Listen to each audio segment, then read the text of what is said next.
Kenzo ne banne si ba beggars. Era omuntu yenna abayita ba beggars nkusaba okikomye embagirawo. Bano ekitiibwa ekibeetaagisa kisukkane ku bwa beggars. Era erinnya eribagwana beetaaga kuyitibwa ba uncontented idiots. Uncontented idiots be bantu abasirwa ababuyabuya abatali bamativu era abaluvu. Bano abantu buli munaabayita ba beggars kitegeeza mugenda kuba muvumye ba beggars abatuufu amagufa. Omuganda agamba nti ewali omulema tofunyirawo ngalo. Kakati bali ba beggars abatuufu tubayita abalema. Bano ba Kenzo abataliiko bulemu. Kakati bwe munaabayita abalema nga bali babawulira bagenda gamba ama batuvumye amagufa abamagulu ababiri babayisa abalema olwo ffe tweyite ki? Bega ye muntu omwavu atasobola kwetuusaako kyakulya. Bega ye muntu abeera ku luguudo n'asiikiina ekyokulya. Bega ye muntu asobola okukusanga n'akusabayo olukumi afune ekyokulya. Bega si ye muntu ayagala okubeera bega naye lwakuba nti lyekkubo lyokka lyasigazzaawo okufuna ekyokulya. Tewaliiwo muntu n'omu alondawo okubeera bega naye bwe kiba nti gwe muwazi gwokka gwasigazzaawo okufuna akadde eri olubuto n'omumwa munnange ekyaba alina kikola naye si lwakwagala kwe. Abange Kenzo kuno okuleebeeta kwe balimu tebakukolanga kwa kyeyagalire. Waliwo eyabawaliriza okufuuka bamasiikiini. Ye ekibuuzo kiri kimu, Kenzo alina kubeera masiikiini okufuna ekyokulya. That's why nkugambye bano temubayitanga ba beggars wabula mubayite ba uncontented idiots. Abasirwa ababuyabuya abatamatira era abaluvu. Kubanga Munnayuganda awagidde abaana abo from day one n'ababuusa level y'okubeera ba beggars naye olw'okubanga babayita ba uncontented idiots bawulira basaanidde okubeera ba bega. Simanyi lwaki buli muntu ayagala okulya ku ssente y'omuyi w'omusolo ajja yeesesanga akanaakulyako amenvu. Ajja yeesesanga z'okutereeza. Kenzo mwerimbika mu kwagala okutereeza music industry. Simanyi tuli mu kutereeza music industry tusaba gavumenti etuwe ssente. Music industry n'ekizibu kyayo si ssente. Ayagala okutereeza music industry teweetaaga yadde lwataano. Actually ne bw'oba weetaaze ssente osobola okuzijja mu mulimu. Omuntu yenna ayagala okutereeza omulimu gweyita mu mulimu gw'otereeza omulimu. Ababoda basiiba batekola amateeka ku stage yaabwe era ne gabayamba ne bakola ssente ne batereeza embeera yonna ku stage zaabwe. Basaba LC waawa ssente ntuwe ssente tutereeze stage eno. Basaba gavumenti yawa ssente ntuwe ssente tutereeze stage eno. Bayita mu boda yaabwe okutereeza omulimo gwabwe oba ssente bazijja mu mulimo gwabwe okutereeza omulimo gwabwe naye mmwe mwerimbise mu kwagala okutereeza omulimo gwammwe naye nga mwagala kubba ssente ya muyi wa musolo. Kenzo tukole tuti. Bw'oba owulira nga ddala kituufu muli mu kutereeza mulimo gwammwe ng'era mwagala kutereeza mulimo gwammwe muyite mu mulimo gwammwe okutereeza omulimo gwammwe singa muba mwagala ssente. Kenzo nze mmanyi okutegeka ebivvulu. Bwe ntunuulira Kenzo festival abantu abagiri mu festival eyo yakola amagoba ga miliyoni 2. Bwe ntunuulira ekivvulu kya Shiba abantu abakirimu kyakola amagoba gaswa mu miliyoni 15. Waikibende ebivvulu bye byokola bikola amagoba ga ssente mmeka oba abantu mwenna abali ku federation eyo bwe mukola ebivvulu bikola amagoba ga ssente mmeka? Bwe kibanga ababoda abafuna obusente obutono basobola okuyita mu mulimo gwabwe ne batereeza omulimo gwabwe, lwaki mmwe temuyita mu mulimo gwammwe ne mutereeza omulimo gwammwe? Mwe abantu abakola ssente ez'okkakeeka abajja ne muyimba obuyimbi ne mutunuzaamu n'obuzindalo ffe abasasudde tubayimbireko ku ssente ezo ze mufunye, lwaki temwekolamu olukiiko nti buli omu ekivvulu ky'onaakola ogenda kuleetanga kakakadde kamu? Bwe tuba abayimbi 10 bwe bukadde 10 bwe twetoloola omwaka mulamba tuba tuwezezza obuwumbi bwe buti tusobola okutereeza omulimo gwaffe. Lwaki mwagala kuyita mu ssente ya muyi wa musolo okutereeza omulimo gwammwe oba lwaki mwerimbika mu kutereeza omulimo gwammwe nga mwagala okubba ssente y'omuyi w'omusolo? Olaba abatembeeyi basobola okubaga amateeka agababeezaawo ng'abatembeeyi ne bamuvinga bulungi nga bayita mulimo gwabwe gw'obutembeeyi n'akasente akatono ke bayitamu. Mmwe be bakubira obukubiza endulu ne mujja ne mwekyanga ku stage temusobola kufissa ssente nga muyita mu mulimo gwammwe okutereeza omulimo gwammwe. Kambabuulire muli babbi. Njagala kibategeezaako balimbi mmwe. Muli babbi. Bannayuganda abanaku babawagidde. Bannayuganda abanaku babawadde ssente naye muwulira ne ssente zaabwe ze baaliguzeemu eddagala ligenda emulago nazo mwagala muzibbe. Gwe sooka bwebuze Kenzo ne mufuna obuwumbi 5 mikebe gya panade meka gye muba mubbye emulago. Imagine ng'emulago teri bitanda abakyala kwe bazaalira naye nga ssente baagala ziwammwe baddiikuula.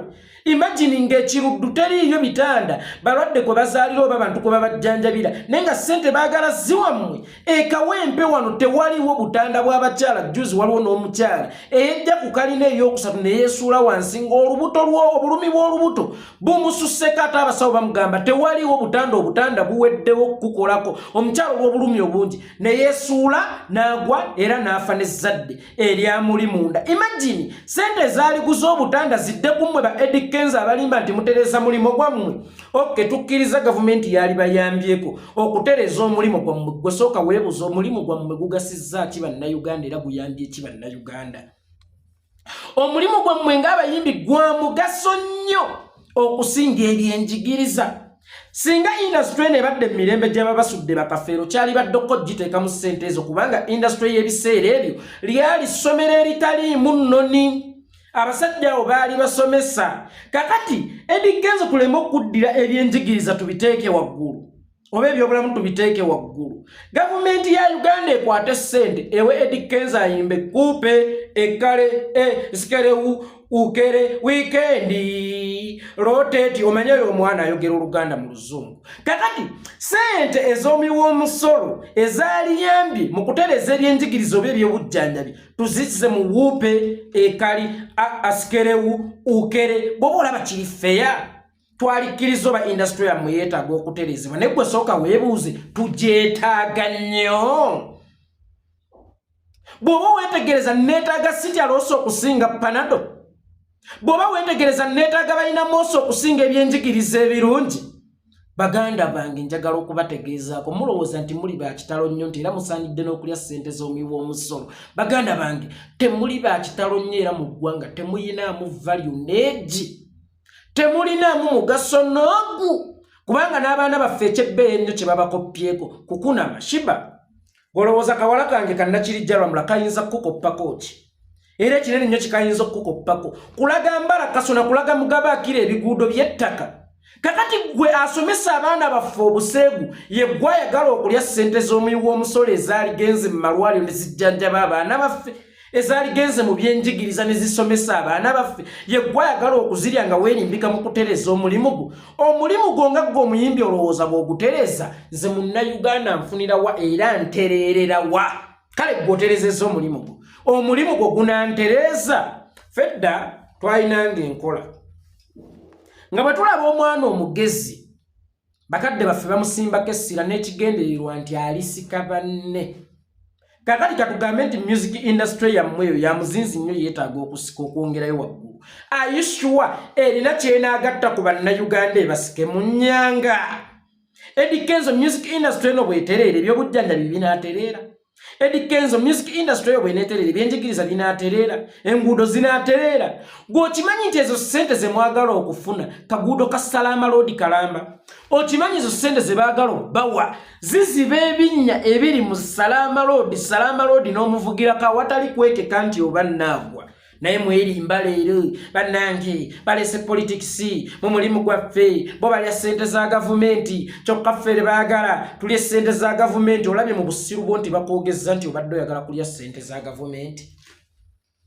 Olabye wasooka okugamba nti oyagala kutereza mulimo gwo naye olabye bw'okkiriza mu ntegeera y'entono eyo ey'abataasoma ate nga baazaalibwa tebalina bwonga ate ng'era si bayivu bw'okkiriza nti ekituufu mwagala kulya ssente z'abawi ba musolo kuba gavumenti terina ssente. Izo ssente z'abawi ba musolo gwe kasita ogamba nti bano balya ssente za gavumenti naye tebaagala balaba balya ssente za gavumenti kitegeeza mwagala kulya ssente z'amuwi wa musolo kubanga gavumenti terina ssente ewataliiwo muntu muwi wa musolo. Kenzo waliwo enjawulo wakati w'okubeera omugezi n'okwegeziwaza. Ekyo kintu ky'oli mu kukola tukiyita kwegeziwaza. Tukiyita kwegeziwaza naye ng'ate ekituufu gy'okoma okwegeziwaza gy'okoma okufuuka omudongo mu maaso gaffe abategeera. Kubanga speech ya His Excellency Bobi Wine yabadde mu Luganda lw'otegeera obulungi nange lwentegeera obulungi. Bw'oba walemeddwa okutegeera speech eyo mu lulimi Oluganda nkusuubira kutegeera Lujungute. Ffenna tubadde tukimanyi nti His Excellency Bobi Wine bw'akola post ku bintu bya art abadde ng'atera gikola mu lulimi Luzungu. Era buli w'obadde ovaayo n'omuwalalira mbadde sikunenya kubanga mmanyi ekikutawaanya tomanyi Luzungu. Naye this time around ebintu byabadde mu Luganda. olutali luwandiike wabula olwogere n'aligambye tomanyi kusoma wabula olwogere naye entegeera y'ennafu bw'eba yakulemesezza okufumitiriza omusajja ebigambo by'ayogedde kitegeeza abo bonna b'okulembera nsooka obbakubagiza nti nga mulabye okukulemberwa omuntu eyawunga abantu b'okulembera simanyi katigolo w'emmamba twalira kubanga gwe abakulembera oli muzibe senga ng'osanga ekibinja ky'abalamazi nga kigenda namugongo naye ng'akikulembedde muzibe olwo abamuvaako emabega be tuyita batya mu lulimi Oluganda omanyi Eddie Kenzo totegeera gwe buli kyolaba kimasamasa okiyita golodi buli kyolaba kizimbye okiyita bbeere ojja kuyonka ebizimba si buli ekizimbye nti liba bbeere ate si buli ekimasamasa nti abeera golodi obumu buba buyinja bwa musota nga gujja kubojja Eddie Kenzo gwe sooka otunuulira abantu be bakulembezza okulumba nga His Excellency Bobi Wine leero bali ludda waggwe ki ekikulowoozesa nti onoomalako singa tubeera mu luguudo nga bakugambye nti gwaddako okuyingira ekibira ekyo naye ng'ekibira bwe bakugamba okuyingira abaasoose okukiyingiramu tebannadda naye nga wawulirako mu nvuuvumo nti ekibira ekyo kirimu ttimba ezimira abantu bw'otuukanga okuyingira sooka weefumiitiriza otte ku bigere ogambe nti naye abaagenzeeyo nga tebannadda nze bwe naagendayo nadda Eddie Kenzo bano abasajja bakulowoozesa nti bakwagala naye bali mu kukusuula Eddie Kenzo njagala nkubuulire oyo bebe kulu olowooza amaze emyaka emeka nga tagenda Bulaaya njagala kibategeezaako bebe kulu yakoma okulinnya ennyonyi ng'agenda ku awaadi za Afrima ezaali e Ghana taddangamu kulinnya ntebe ku kisaawe nti agenze Bulaaya ku performinga kariya ye abasajja baagijjawo ate nga Eddie Kenzo kimanyi nti amaanyi g'omu Uganda gabadde matono nnyo bw'ogageraageranya ne ku g'olina e Bulaaya abasajja bakiraba nga yeggwa akyewuluutira ku nnyonyi agende Bulaaya n'ojjayo ssente kitegeeza osobola obutafugika era ensonga lwaki baakutandika mpola okukkakkanya kakati bali mu kukuba ssasi lisembayo ligenda kukuzikiza Eddie Kenzo okufuula pulezidenti wa federation eno kiguumaaza ng'embwa eyo tekikomi nti abasajja bakulaba otera okugenda e Bulaaya y'ensonga lwaki bataddewo nti bagenda bbawo obuwumbi 5 bajja kugera ng'obuukinze ekivulu mu Amerika nga kiriko obukadde oba emitwalo gya $3 wano baleetewo ekigambo ekigamba nti kasente ke baabasuubiza baabagambye kafuluma lwakuna naye ng'olwokuna olwo lwe lunaku lw'olina sho n'obigattagatta kyova opalapalanya ne management y'omugambe bali nti muli balwadde temugenda kusobola kujja kuyimba kubanga mubala zino ssente kwolwo tezijja kujja bakubalenga olunaku olulala era olina gy'ogenda okuyimba bakukola ekintu kyekimu ekinaavaamu bapromota beeri beekolemu omulimu bagambe nti Eddie Kenzo alabika yagaggawala bw'omubuukinga ssente zaalyandye tajja kuyimba olwo abasajja bakuggyeko engalo nga n'akasente ojja kwesanga ng'oyinza obutakafuna gw'oyinza okulowooza nti bano bali mu kukwagala naye bali mu kukusuula gwe sooka weebuuze Eddie Kenzo oli abantu gwe baayagala ennyo wa City Rose n'atambula n'alinnya ennyonyi n'agenda wanga ne bwakolola obukolozi abantu bakuba engalo nga buli kyayogera abantu bakuba engalo noono Eddie Kenzo gwe bali mu kuŋŋoola olwaliro Eddie Kenzo kyakwegombesa ssente si bwe bugagga njagala okukitegeezaako nti obugagga obusooka gwe mukwano gw'abantu kubanga era bwe bugagga obwakufuula omugagga Eddie Kenzo leero mu byolina bwe mubaamu ebya gavumenti mmotoka n'ettaka ly'olina e Masaka gwali mukwano gw'abantu ene ennyumba mwali owasirizza Rema gwali mukwano gw'abantu ennyumba gy'olina emakindi ya Bank Records mukwano gw'abantu ebyobugagga byonna by'olina eby'omuzinze ennyo gubadde mukwano gw'abantu kyekikulowoozesa nti otuuse okukyawa omukwano gw'abantu ogende n'omukwano gwa gavumenti egenda okukwavuwaza omanyi mu busiraamu tugamba nti inna lillahi wa inna ilaihi rajihuuna Katonda yawa era yajjawo kitegeeza akuwaayina amaanyi agajjawo abantu abo abakuwa obugagga bakyalina obusobozi obubukujjako simanyi oba bayinza kukikola batya bati balina obusobozi obukujjako obugagga obwo by all means nazikulonda abantu b'ebiwalaata babanga bategeera nnyo ebiwalaata byakwatanga omusajja ekiwalaata kyakwata omusajja ng'avaayo n'ekiwalaata kye either abeera Haji Chayimaani Sheyi mukulu wa Twale Bishopu ebintu bwebityo ekiwalaata kyakwatanga omusajja nga w'amagezi mangi nnyo naye Kenzo ye musajja asoose okubeera n'ekiwalaata nga ne talinaamu yadde akatola ne kituwa endowooza tekyakutula Kenzo enviiri tekyali kiwalaata bwali busiru ayina ekirwadde ky'obusiru ekiri mu kumumalako enviiri ne yeerimbika nti ekimukutula enviiri kiwalaata. Njagala okutegeezaako nti His Excellency Bobi Wine lusaalo olujjudde amaggwa bw'oluyitamu ng'osaatuka nga tolina ngatto ŋŋumu gakufumita. Soka weebuuze abantu abayiseeko mu lusaalo lwe bayita His Excellency Bobi Wine bakunyumize ekibatuuseeko. Neeyasembayo okuyita mu lusaalo olwo yawunziko akaaba nti ewaffe nze nzekka alina emmotoka. Bw'abanga His Excellency Bobi Wine yakula ne Bebe Cool nga Bebe Cool alina kyamanyine ku Bobi Wine kubanga baali bamukwano nnyo baasomako bonna baatandika bonna nga Bebe Cool alemeddwa okulwanyisa Bobi Wine amuteeke ku ttaka kiyenje.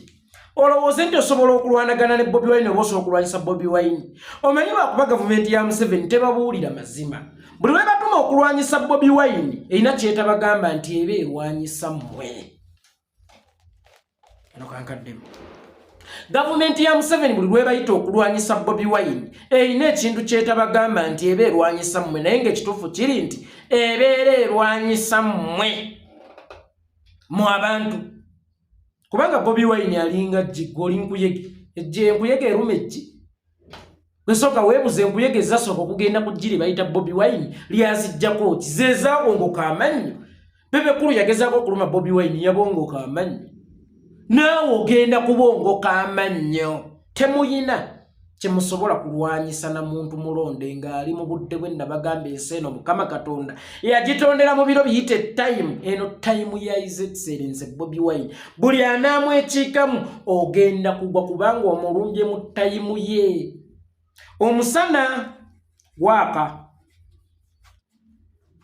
enjuba enjuba eyaka naye omwezi gugumiikirizaako time y'enjuba eryoke eggweko nagwo gujje gwokakasa eno time mujjidde si ya njuba ng'ekyayaka tejja kusaanuula. Nze Yekolera Itongwa tubeesobolera.